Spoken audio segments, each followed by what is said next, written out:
Hey folks. Okay, let's go to Psalm 121. We read there, I lift up my eyes to the hills. Whence comes my help? My help comes from the Lord, who made heaven and earth. Okay, help comes from heaven and earth. The Lord. We look to the hills. Then we see an example of this back in 1 Samuel chapter 1, starting at verse 10. It says, And she was in bitterness of her soul, prayed to the Lord, and wept in anguish. Then she made a vow, and said to O Lord, the hosts, I will give indeed look on the afflictions of your maidservant, and remember me, and not forget your maidservant, but will give your maidservant a male child. Then I will give him to the Lord all the days of his life, and no razor shall come upon his head. And it happened as she continued to pray before the Lord, that Eli was watched her mouth, and spoke in her heart only. Her lips moved, but her voice was not heard. Therefore Eli thought she was drunk. So Eli said to her, How long are you be drunk? Put away the wine from you. And Hannah answered and said, No, my lord, I am a woman of sorrowful spirit. I have drunk neither wine nor intoxicating drink, but have poured out my soul before the Lord. Do not consider your maidservant wicked, the woman, and out of the abundance of my complaint and grief I have spoken until now.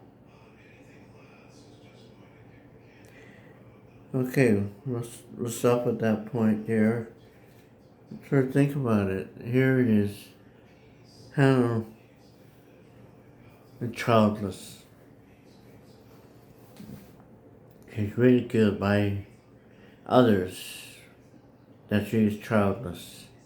But yet, she knows that this is not what she wants or set to do. So therefore, she's praying to God. Why? Well, let's go back to that first verse. What was it? I lift my eyes up into the hills. Whence comes my help? She was looking to the one who can help her. She was wanting to have a son. She was willing to commit everything, including the son, to God. And that son, of course, we know is Samuel. That son we will know will come to be a great influence in Israel.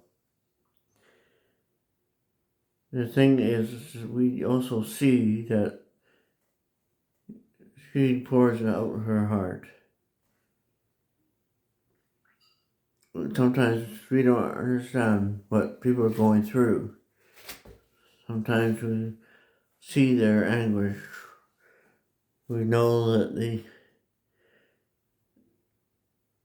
are very sorrowful.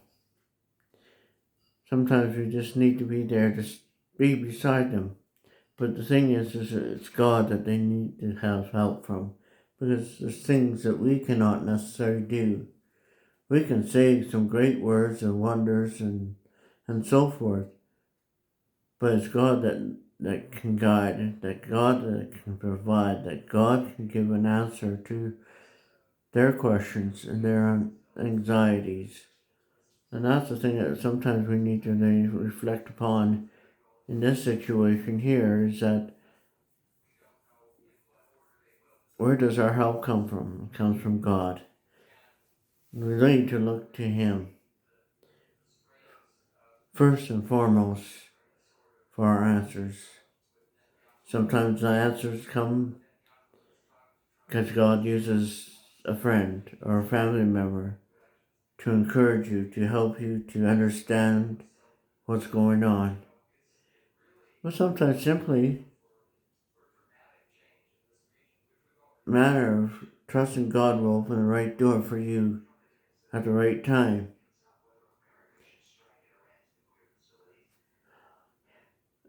We need to be patient with God. God has a time that we don't understand at times. Sometimes we pray for things we wanted yesterday and God says no, and we have to wait for it.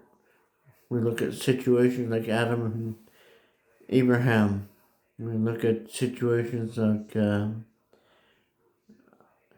Israel, and since they were in Egypt for over 400 years before God brought Moses to them to rescue them from Pharaoh and bring them into the promised land. And so we need to really believe in that. Really believe that God has a purpose and a function for everything that He is doing.